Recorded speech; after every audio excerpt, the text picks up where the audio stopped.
Hello, friends. I wanted to give you the Sunday night quick update on perspective on something. Today in the news cycle, of course, Governor Krispy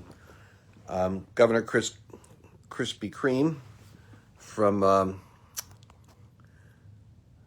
I've got this weird notifications coming up. You removed this video from Lance Wallnau. What the heck? Ugh. Sorry about that. I'll just keep going on with this. I got stupid alerts coming up on my Facebook. I think they're trying to make improvements and they're sabotaging me all the time. Anyway, Governor Krispy Kreme was on today criticizing Giuliani and the Republican effort and saying just they're an embarrassment, they should roll over and quit. What a stupid move. He's playing for the TV. He's playing for the establishment Republicans. An idiotic move, which shows the first test of how to tap into the populist base, the Trump bill, failed by Chris Christie. He's the establishment Republican Northeasterner. By the way, New Jersey, not exactly, and this is like the Soprano country, not exactly the icon for avoiding voter fraud. So what I want to say is the rivalry between Chris and Giuliani is something you have to understand. Giuliani embarrassed Governor Krispy Kreme by pointing out that Christopher Wray was the genius suggestion that Christie came up with to Donald Trump for the head of the FBI. After Comey, he advocated for Christopher Wray. Now, Christopher Wray coming in to do a forensic house cleaning, reformation, and get this thing going straight was like Comey 2.0. It was like Mr. Bean on a space shuttle. It was the wrong guy for the wrong job. This is, and the proof of that is they sat on the Hunter Biden hard drive for a year. They never cleaned up and investigated what Strzok did with Flynn. They never went after Comey to do some house cleaning. Just a deep state, bureaucratic Republican, go along to get along. Can work with Democrats, and frankly works better with Democrats and Republicans, or they wouldn't have hid the Biden information. So thanks, Chris. Giuliani nailed him for it, and Christie never forgave him for pointing out his bad advice. And so he's got always done these rivalries that are going on there. Now the situation with Sidney Powell and Giuliani is different. Two things are important there. Sidney is a massive personality, released the Kraken and all that. She succeeded with Flynn. Giuliani, remember, he had the goods on Hunter Biden, and the Washington team pulled him back. During the impeachment, I wish to God they would have let him go. Can you imagine how the FBI would be looking now if they had that hard drive and Giuliani was making the defense for the impeachment?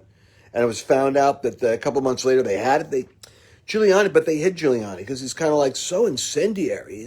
But Trump now, he needs the RICO mob guy. Remember, Giuliani's strength is he went after 5 New York mob families on RICO charges, which means sort of systemic racism, which doesn't exist. But systemic corruption in the mafia does.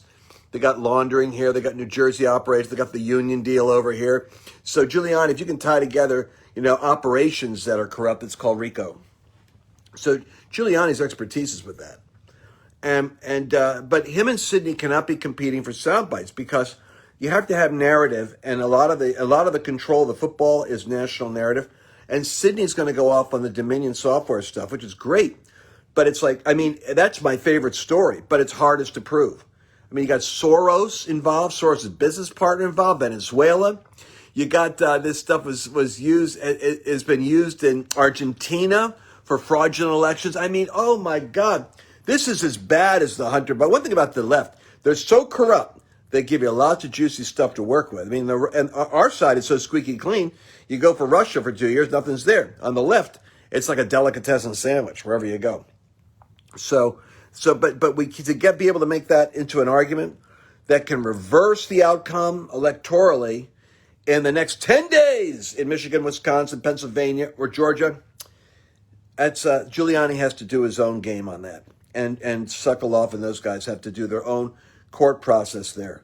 And I'm mad as heck at Krispy Kreme for saying they should roll over and play dead because Trump won 10 million more votes than any other president. Biden didn't get 10 million more votes. except in the 5 swing states run by unions and activists, which stole the election by 100 to 200,000 votes per county surrounding the corrupt cities of Milwaukee, Detroit, Pennsylvania, Philadelphia, Pennsylvania, and Atlanta, Georgia. And all we got to do is have legislators with spine to go into those counties and do an absolute forensic audit on the credibility and integrity and legitimacy of every one of those ballots and every one of those votes and prove it. Cindy can do her deal over there. By the way, Cindy is supported financially separately. This is something that came from Michael Flynn's son. And Michael Flynn obviously has an affection for Sidney Powell because she helped get his dad out when all the other goofball deep state lawyers in Washington were locking Flynn up. Remember that? His own lawyers were screwing up on him. Ugh. Thank God for the Sidney Powells. Thank God for the Giulianis. Thank God for the Matt Stavers and for Mike Ferris. We got a handful. I'm telling you, I can tell you who the 7 attorneys are who will save your butt because they're like godsends. Everyone else is in it for the money or weak. So anyway, Sidney is funded apart from the RNC. So she carves into their money, so there's money there, and there's a problem there. She carves into the national narrative there. She's also got a separate game plan. Giuliani wants to control his own football, but don't read into this as some kind of rejection of Sidney because it's not true. But we should be helping her and Lynn. Listen, the guy she's working with, that guy is stellar. He is so cool. I mean, he's an absolute raging Christian. And he's down there in Georgia. And I pray to God that guy is like David with a slingshot. He's the kid. He represented the Kenosha kid. He represented the Coventry kids. This guy, when he's on the side of righteousness, the devil backs up. So I pray that he is able to pursue his case. And he's actually saying there's corruption tied to China. China, my friend, in the Secretary of State and the governor down there in Georgia. So when you got that kind of wild accusations going on, I think the Trump administration is going, Lynn and Sidney, oh boy, let's just back up from them and let them do their own thing. But trust me, we want all irons in the fire, right? All right. So that's my update on Krispy Kreme, governor of New Jersey, and why he is saying stupid things today on Meet the Depressed, and why you shouldn't worry about it, because he would really just love to be able to be the poster child for Trump's movement in the future. But boy, talk about a stupid way to kickstart your campaign. We want to see the president. We want to see righteousness prevail and truth prevail. We don't want to see this theft. We don't want to see this theft, and worse yet, we don't want to see the nation continuing the dumb narrative of, where's the proof? It's all conspiracy theory. Because it gets kind of frustrating after a while when you're in a Twin Towers go down and you're saying it was Al-Qaeda, and someone goes, where's the proof? It'll be there.